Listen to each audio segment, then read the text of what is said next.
הדגים מים התיכון לא מגיעים לים סוף, כי בדרך הם עוצרים במסעדות של תל אביב.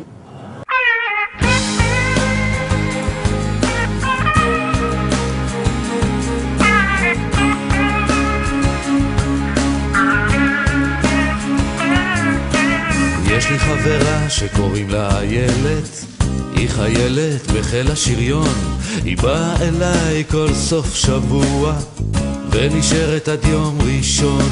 יש לי חברה שגרה בחיפה, היא יפה יותר מכל האחרות, בשני ושלישי היא מופיעה אצלי בסמלה קצרה וביריות.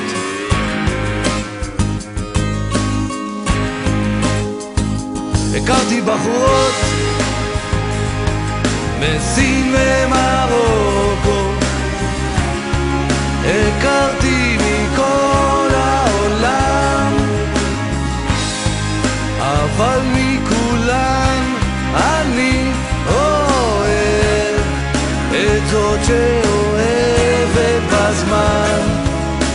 יום רביעי מתחת לגשר, דנה נמה דג הדגים, היא קמה ב9, באה ב10, וזה מפריע לשכנים.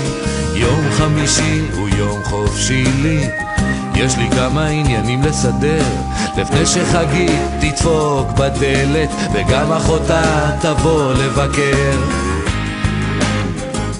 הכרתי בחורות מסין ומרוקו, הכרתי מכל העולם, אבל מכולן אני אוהב את זאת שאוהבת בזמן.